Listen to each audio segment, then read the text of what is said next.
Tiago 3, 13 a 4, 11 é o nosso texto. Seguimos em Tiago, um livro que busca responder às questões práticas da fé, como a mensagem de Jesus afeta a nossa vida. Semana passada nós vimos como Tiago nos ensinou sobre o uso das palavras, e hoje o texto nos fala sobre a comunidade cristã, sobre viver a nossa vida com outros irmãos da mesma fé. O texto também fala de outros subtemas que também poderiam ser abordados, mas creio eu que o todo dele é sobre as relações, os afetos, os compromissos que nós somos a viver como corpo, como família, como igreja. E é disso que nós vamos tratar hoje. Alguém até poderia dizer, pastor, será que isso é necessário? Será que não seria apenas o caso de fazer assim uma sessão cinema? Colocar o Senhor dos Anéis?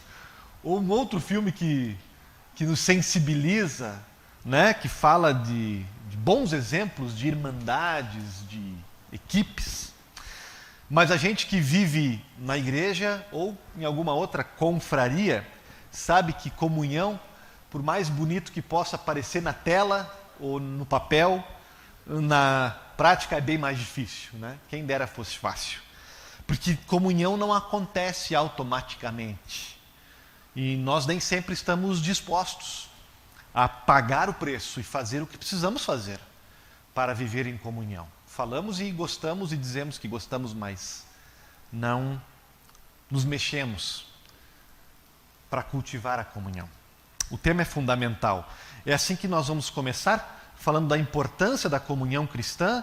Versículo 18 nos diz que é em paz que se semeia o fruto da justiça. E justiça, vocês sabem que é um termo pesadíssimo na Bíblia. Muito caro também para a igreja luterana.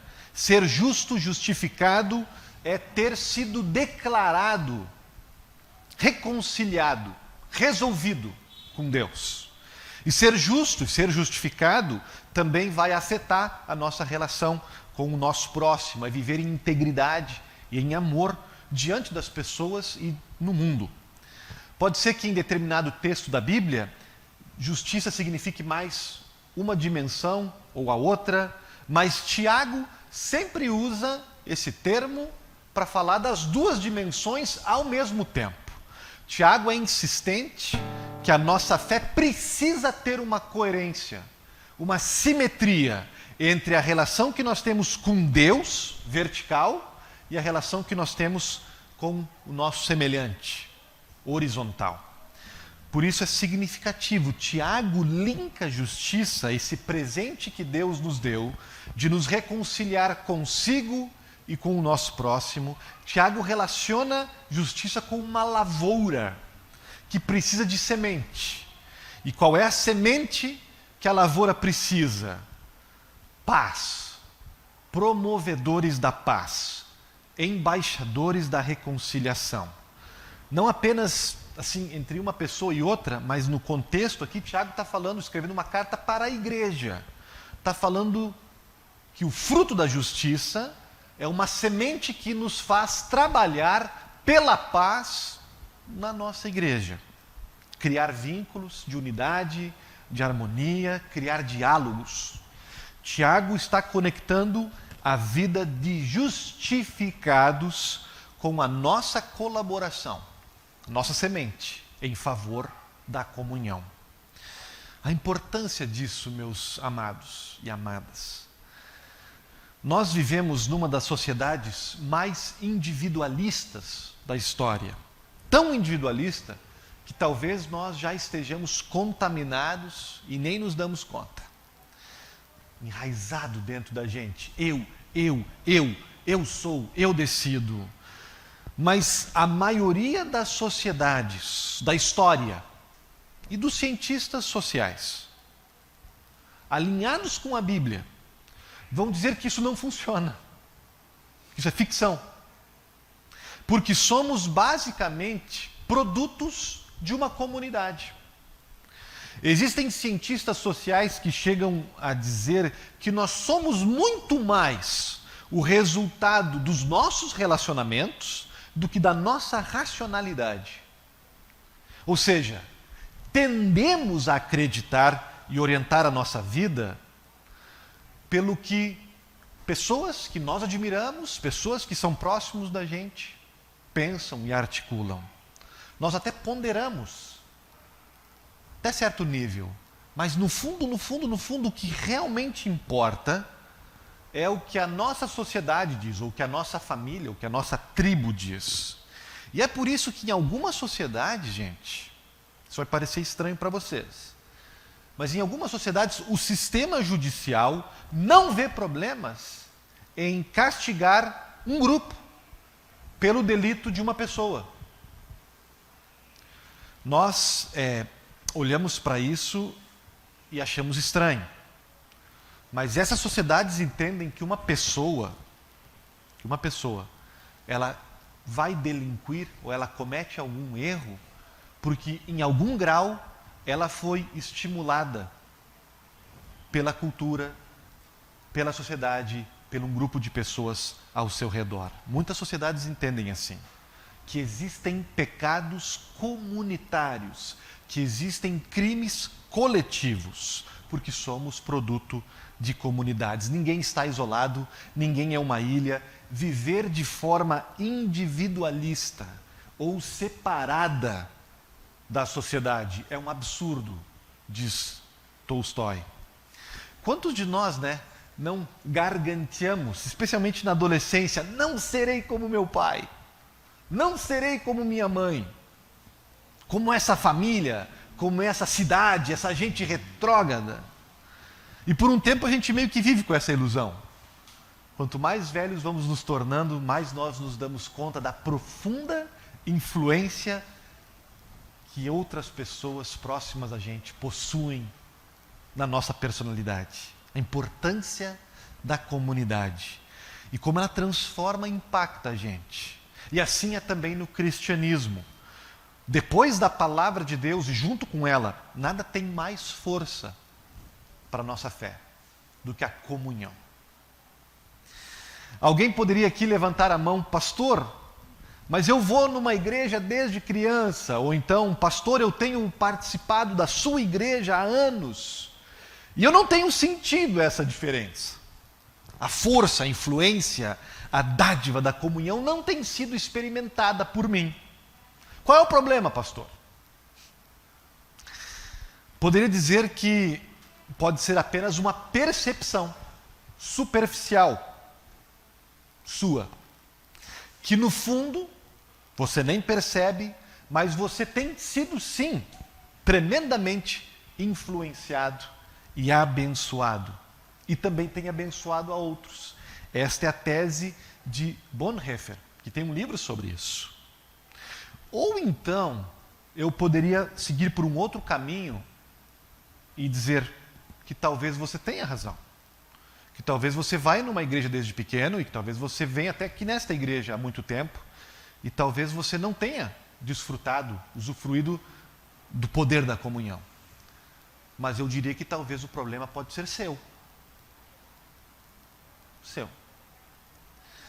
Como assim, pastor? É que quando a Bíblia fala de comunhão, e ela fala muito, ela não fala de vir à igreja, vir domingo, de vez em quando, sentar aqui, ouvir uma pregação, cantar um pouco, e tomar a Santa Ceia e voltar para casa. Isso não é comunhão. Não na Bíblia. O que a Bíblia fala quando fala de comunhão? Ela fala sim de vir à igreja, mas ela fala de confessar pecados uns para os outros. Ela fala de compartilhar os bens uns com os outros. Ela fala de se aconselhar uns com os outros. Ela fala de se encorajar uns com os outros. Ela fala de comer uns com os outros. Ela fala de honrar uns aos outros. Não dá para fazer isso só vindo na igreja. É preciso compromisso, é preciso generosidade, é preciso intimidade, é preciso risco. E o pastor de vocês sempre pede isso para vocês. E a igreja tenta facilitar, tenta oportunizar para vocês eventos, acontecimentos, encontros, onde vocês vão além de simplesmente vir à igreja, mas tentam se envolver com o irmão, contribuir com o irmão, conhecer o irmão e ser conhecido também, se permitir ser conhecido também. Se você permitir esse nível de comunidade, é impossível você não ser tremendamente impactado, influenciado, abençoado na sua vida em comunhão. E não deveria ser novidade, pelo menos não para quem conhece a Igreja Luterana há mais tempo, porque nós aprendemos isso no catecismo, quando somos adolescentes. Martinho Lutero, quando ensina o Pai Nosso, e pega a primeira frase, Pai Nosso que estás no céu, ele vai dizer, Deus aqui, Jesus aqui está nos ensinando não apenas a chamar Deus de Pai, está nos ensinando a chamar Deus de Pai Nosso. Deus não é meu Pai. Não na oração de Jesus. Deus é nosso Pai. Principais barreiras para a comunidade, comunhão cristã. O que dificulta a comunhão cristã? No capítulo 4, a gente identifica duas coisas. A primeira aparece logo no versículo 2. De onde procedem as guerras, as brigas que há entre vocês, senão dos prazeres que estão em conflito dentro de vocês? Vocês cobiçam e nada têm, matam e sentem inveja, mas nada podem obter. Vivem a lutar e a fazer guerras. E a palavra-chave aqui é a palavra que Tiago usa, edonê, ou edonon, de onde nós tiramos a palavra hedonismo. Tiago está falando da gente querer algo para nós mesmos, por prazer próprio. Meu conforto, minha conveniência, meu controle é mais importante que o dos demais. Minhas necessidades são mais importantes que as necessidades dos meus irmãos. E essa é, segundo Tiago, a barreira número 1 para a comunhão. Eu quero saber é do meu prazer. Thomas Howard escreveu um livro chamado Splendor in the Ordinary. E no livro ele vai citar um outro autor anterior a ele, George MacDonald, que disse certa vez, o inferno tem um único princípio, a vida é minha, eu faço o que eu quero. Howard entende que há dois princípios básicos para cada um de nós viver a vida. A vida se resume a duas coisas básicas. Ou a gente vive com o princípio do inferno, a vida é minha, eu sou mais eu, ou a gente vive com o princípio do céu, onde a minha vida é de vocês. Ou é minha necessidade acima das tuas, ou eu coloco as tuas necessidades acima das minhas. E Howard dá exemplos sobre isso, tem um muito clássico, que é nenhuma criança jamais nasceu sem o sacrifício de sua mãe, que carregou ela e nutriu ela por meses. E depois de nascer, alguém precisa sacrificar a sua vida para que aquela criança seja sustentada, tenha tudo o que precisa para viver. A gente só está vivo porque alguém, ou mais de uma pessoa, viveu por esse princípio de sacrificar sua vida, de sacrificar seu hedonismo, de sacrificar seu conforto pelas nossas necessidades. Porque alguém disse adeus, ou talvez fez uma pausa de algum tempo, nas suas coisas, nas suas conveniências, na sua carreira, no seu dinheiro, nas suas vidas, em troca do bem-estar de um filho, de uma filha, por um bom número de anos. Howard diz que esse sacrifício sempre envolve um tipo de morte. Morte do meu tempo, morte dos meus privilégios, para deixar que as necessidades do outro cortem a fila e passem primeiro. Só é possível que haja vida para alguém se alguém outro experimentar esse princípio de dedicar a sua vida, de se sacrificar, de morrer um pouquinho, para que o outro possa experimentar vida, ressurreição. Quando uma pessoa irritante, por exemplo, chega perto da gente e demanda, pede nossa atenção, se a gente vive pelo princípio do a vida é minha, a gente evita ela, né? A gente sai pela tangente. Mas se eu vivo pelo princípio do eu dou a minha vida pela sua, a gente senta com essa pessoa. A gente tenta ser simpático, a gente presta atenção nela.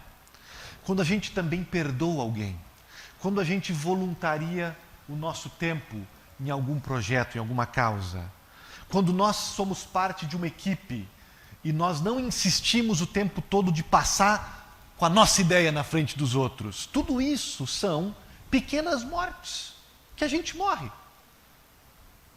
que levam a ressurreições na vida de outras pessoas.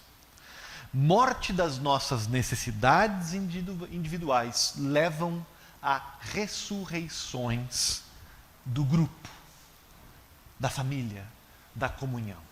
Essa é a tese de Howard. No momento que alguém dedica 1 minuto, 1 hora do seu tempo para alguém, e esse alguém devolve com um muito obrigado, reconhecendo a doação do outro naquele momento, comunhão é criada. Vínculos celestiais são criados. É assim no céu. Os sacrifícios mútuos são mutuamente reconhecidos. No inferno, nenhuma dívida é reconhecida. Quando a gente diz obrigado, a gente cede um pouco da nossa autossuficiência, da nossa independência, ficamos em débito com alguém. Obrigações de uma comunhão agora estão nos meus ombros. Entrei em aliança com aquela pessoa que morreu um pouquinho por mim, que deu um pouco de si para mim. Isso explica, por exemplo, por que o Javert se suicida em Os Miseráveis. Quando o Javert recebe o perdão do Valjean, o Valjean arrisca a sua vida, arrisca a oportunidade de fugir, não mata o Javert, aquele policial que estava perseguindo ele. Quando o Javert se dá conta que foi poupado, ele se mata. Por quê? Porque ele não sabe o que fazer, como viver a partir de então, com o sacrifício de Valjean, com o presente que lhe foi dado, com aquele vínculo que foi criado. Porque aquilo ali mostra que ele está perdendo a sua independência, a sua autossuficiência. E o Javert vive pelo princípio do a vida é minha, e ele não está disposto a ceder nesse princípio. No céu, no reino do céu, todo mundo perde a sua independência. Todo mundo está conectado um com o outro e está feliz com isso. Obrigado, obrigado, obrigado. No inferno estão aqueles que teimosamente se recusam. Eu não peço nada para ninguém, que ninguém peça nada para mim. Barreira da comunhão cristã. A vida é minha, meu prazer. E por trás dessa tem uma outra barreira que Tiago fala no versículo 6, quando ele diz assim: Deus resiste aos orgulhosos, mas dá graça aos humildes. O orgulho. Em contrapartida, a solução para a comunhão, humildade. Jonathan Edwards, missionário inglês no comecinho dos Estados Unidos, tem um livro chamado Busca pelo Avivamento. E ele escreveu sobre isso porque ele testemunhou o que ele chama de 3 avivamentos. Avivamento seria um tempo onde o povo de Deus se acorda da inércia que está vivendo e se agarra mais em Deus. E as suas vidas são transformadas e a comunhão cristã e o amor entre as pessoas são experimentados. Jonathan Edwards viu isso na sua igreja. Até que o avivamento acabou. Se acabou porque conflitos e brigas tomaram conta da igreja. Nas 3 vezes foram rixas, desentendimentos e bate-boca que jogaram água fria no fogo do avivamento. E aí Jonathan Edwards se decide escrever um livro sobre isso. E ele provavelmente se baseou em Tiago, porque a principal tese dele é essa.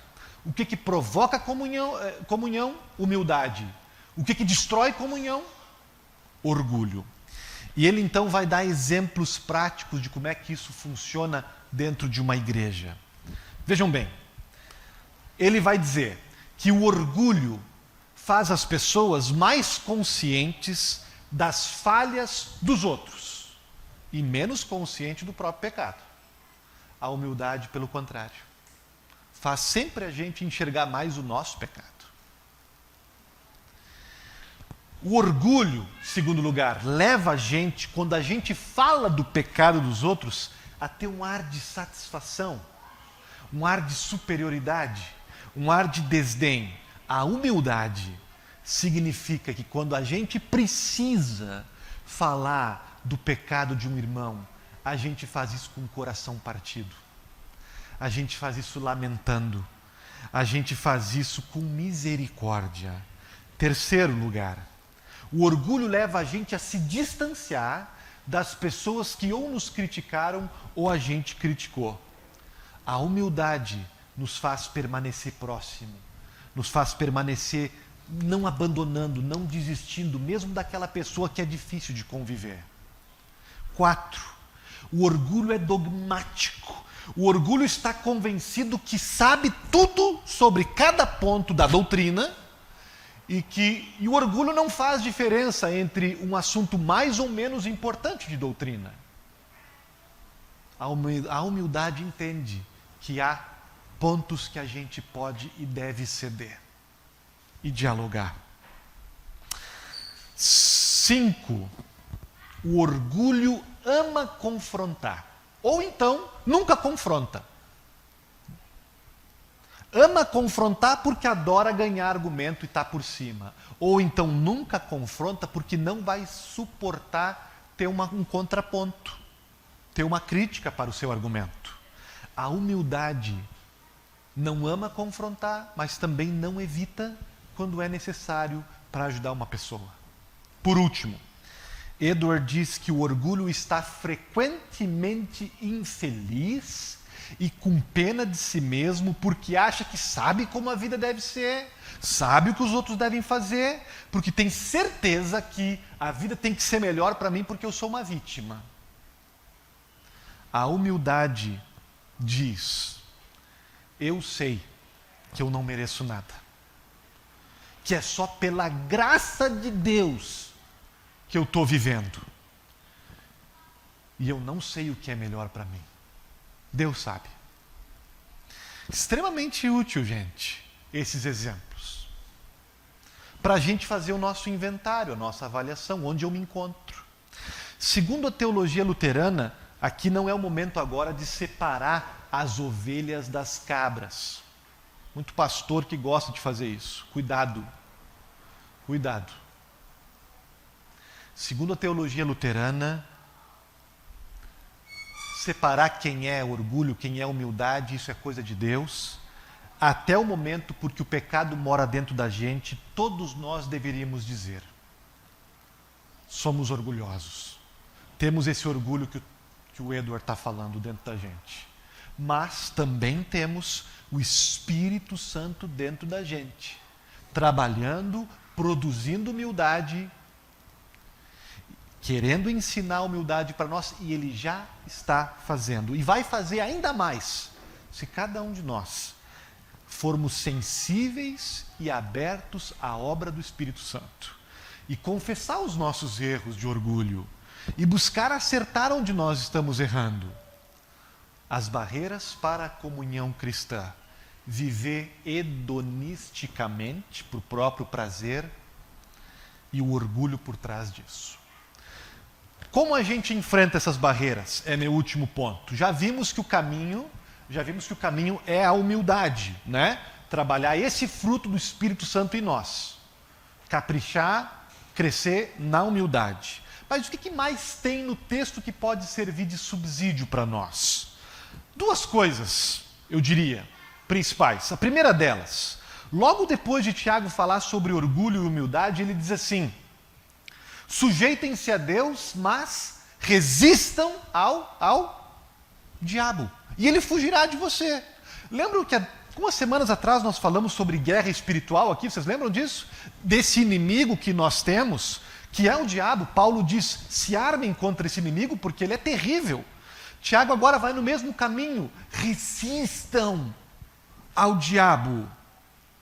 Antes nós falamos mais da perspectiva individual, de nós lutarmos individualmente contra Satanás. Aqui Tiago está dizendo, como igreja, coletivamente, resistam a Satanás. Porque podem ter certeza que é ele quem está metido por trás das rivalidades, dos maus entendidos, dos rancores. É ele que está metido, provocando uma eventual atitude snob da nossa parte para com o outro irmão.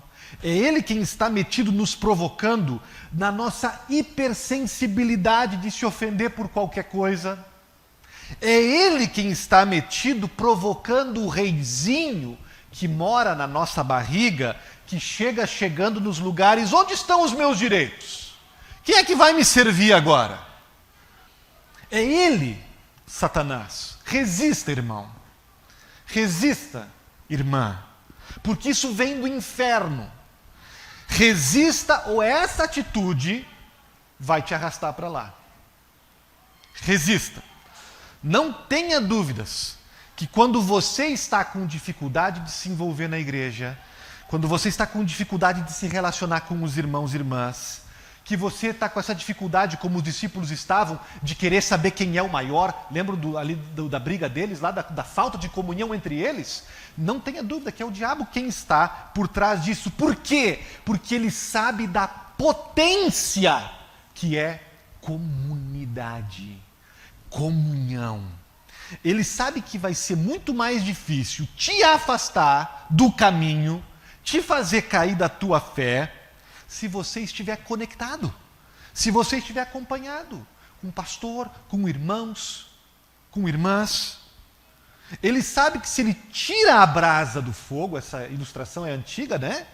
O que acontece? É muito mais fácil daquele naco de brasa se apagar. Resistam ao diabo, e ele fugirá de vós, diz Tiago. Essa palavra é importante para a gente, porque às vezes a gente meio que se cansa de lutar, ou meio se torna meio preguiçoso, e a gente diz assim, sabe, a gente fica naquela fé que paralisou, como alguém disse, tipo Gabriela Cravo e Canela, eu nasci assim, eu cresci assim, você sempre assim, Gabriela. Resista! Porque se nós temos uma dificuldade hoje, a gente pode melhorar, a gente pode crescer, não vai ser perfeito, a gente vai cair. Mas não fica onde você está hoje. Ah, pastor, eu sou orgulhoso, meu pai me ensinou assim. Resista, e o diabo fugirá de vós. Tem promessa aqui de Tiago para nós. Faça a luta, porque maior é aquele que está dentro de vocês, o Espírito Santo, do que Satanás. Resistam ao diabo, se sujeitem, se submetam, tenham intimidade com o Espírito Santo. O Espírito Santo vai produzir em cada um de nós humildade, gentileza, coragem, compromisso, desejo de participar, desejo de contribuir. O Espírito Santo vai nos ajudar a parar de espalhar toxina onde quer que a gente está, estragando as relações das pessoas, buscando sempre prejudicar o grupo. E o Espírito Santo quem vai nos ajudar, ao invés de espalhar toxina, espalhar o bom perfume de Cristo, que agrega, que convida, que dá a mão, que busca enxergar as coisas importantes. Jesus Cristo, na passagem de Marcos hoje, também disse para os discípulos, parem de encasquetar tanto com os outros. Se o outro grupo lá não está contra nós, é a favor de nós. Vamos em frente, tem trabalho a fazer. O Espírito Santo nos ajuda com isso. A outra coisa sumamente importante que Tiago vai nos dizer para enfrentar as barreiras da comunhão meus queridos, é que a maior força da comunhão cristã para a gente é o amor de Deus. É o enorme amor de Deus por nós. E alguém vai dizer, mas pastor, onde o Tiago disse isso? Eu estou com o texto aberto aqui, ele só falou de lei. Ele só pegou pesado com a igreja lá o tempo todo. É verdade. Nesse texto aqui que nós lemos, o evangelho está bem escasso. Mas tem uma palavrinha que nos intriga e nos lembra do evangelho. E é justamente no lugar mais duro do texto. De todas as palavras sérias que Tiago escreveu para nos sensibilizar a trabalhar pela comunhão, no coração da passagem, entre os argumentos, ele deixa escapar um xingamento. Vocês viram? Tem um xingamento, uma repreensão severa à igreja. Ele chama todos de adúlteras. Adúlteras. Mas em português foi traduzido por gente infiel. Tiago escreveu adúlteras, moixalides. E a razão pela qual não se traduziu literalmente em português, acho que é porque ficaria meio confuso. Se Tiago está falando para a igreja, homens e mulheres, por que deliberadamente ele escreveu adúlteras? Por que se dirigir para homens e mulheres com um termo feminino? Precisei apelar aqui para os universitários e a resposta que eu encontrei de um professor fascinante. Tiago usou adúlteras para tocar num dos grandes temas da Bíblia. Qual é, pastor? Deus não nos ama apenas como um pastor ama suas ovelhas. Deus não nos ama apenas como um pai ou uma mãe ama seus filhos. Deus nos ama como um esposo ama a sua esposa. Deus é o nosso esposo por toda a Bíblia, espiritualmente falando. E Deus, quando nós pecamos, nós nos tornamos para o nosso esposo adúlteras. O povo de Deus se torna adúltero. Quando nós somos nocivos, quando nós somos inúteis, quando nós não criamos comunhão, mas ajudamos a estragar a pouca que tem ainda, ali na igreja que a gente participa, isso é adultério espiritual, está dizendo Tiago. Somos a esposa infiel, estamos sendo adúlteras para com o nosso marido. E aí faz sentido o versículo 5, porque no versículo 5 Tiago vai dizer que o Espírito Santo, nosso marido, sente ciúmes da gente. Ciúme, que está numa relação entre esposo e esposa. É o ciúme do esposo de ser amado pela sua esposa. O Espírito Santo nos chamou a todos pelo batismo para fazermos parte da família de Deus. E quando a gente não valoriza essa família, quando a gente não semeia a paz nessa família, a gente está dizendo para o Espírito Santo, para Deus, não quero a tua relação, não quero o teu matrimônio. Eu, sozinho, não estou casada com Deus. Nós juntos estamos casadas com Deus. Todos nós também somos adúlteras, como diz Tiago, porque juntos temos pecado, todos nós temos as nossas falhas na comunhão e todos merecíamos ser divorciadas deste nosso Deus. Mas o que é que o nosso Deus, nosso marido, nosso noivo fez? O que o amor do nosso noivo fez? Ele vem do céu em resgate a nós. Tiago diz, a sabedoria desce do alto. Jesus é, em última instância, essa sabedoria. Do céu desce o noivo e ele desce com um princípio do céu encarnado nele. Minha vida pela sua. Eu sacrifico minha vida pela sua.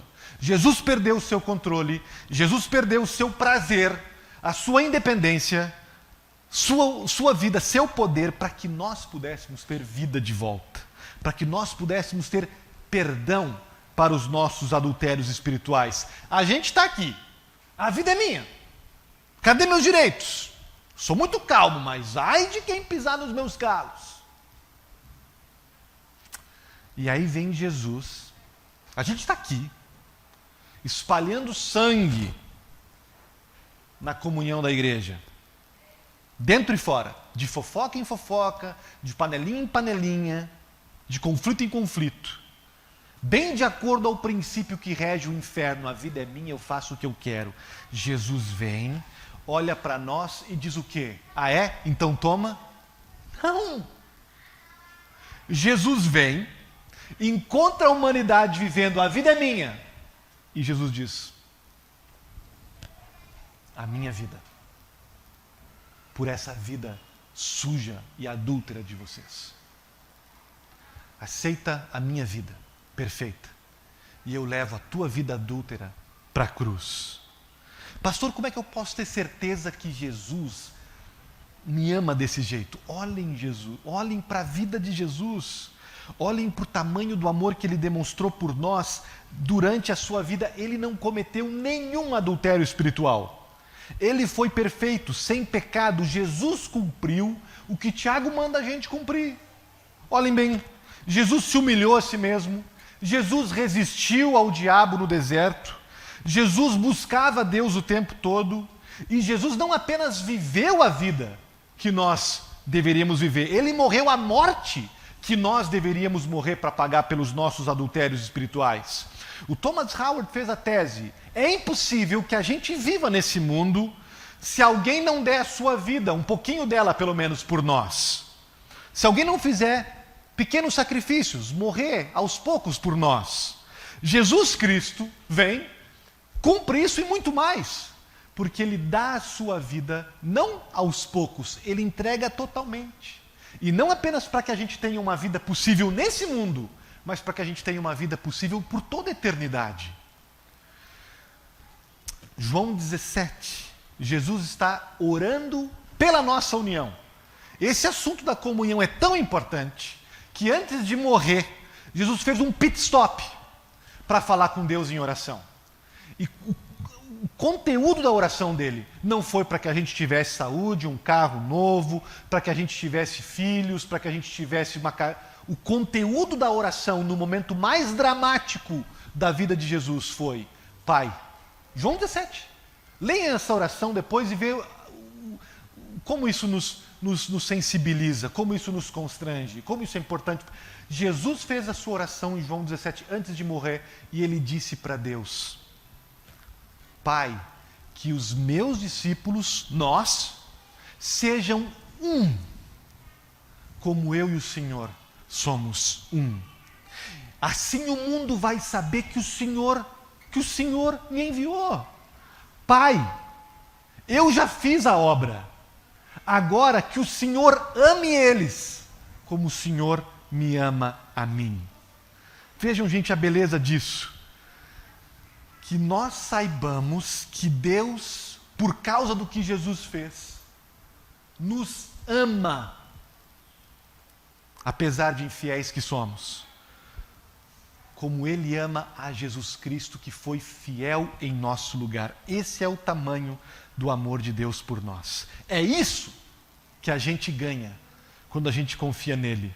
Deixe esse amor de Deus amolecer teu coração. Deixe se enraizar. Pastor, eu acredito que Deus possa amar o mundo, amar os outros. Será que Ele pode me amar a mim? Eu nunca movi uma palha pela comunhão. Eu nunca semeei paz na minha igreja. Eu tenho sido apenas uma pessoa que desfruta, mas não contribui em nada. Pastor, será que Deus pode me amar? Eu que sou brigão, que gosto de rixa, que gosto de complicar, que gosto de criticar, eu que me afasto, eu que me isolo, será que Deus pode me amar a mim, pastor? Será que essa palavra pode chegar para mim, pastor? Não. tenha dúvidas que sim. E a prova disso está no texto. A igreja que Tiago escreveu, Tiago chamou de adúlteras. E para essa igreja, logo depois de Tiago chamar eles de pecadores, de reconhecer o pecado deles, Tiago vai dizer: o amor de Deus é tão, tão, tão, tão grande. Versículo 6. Que Ele não desiste de vocês.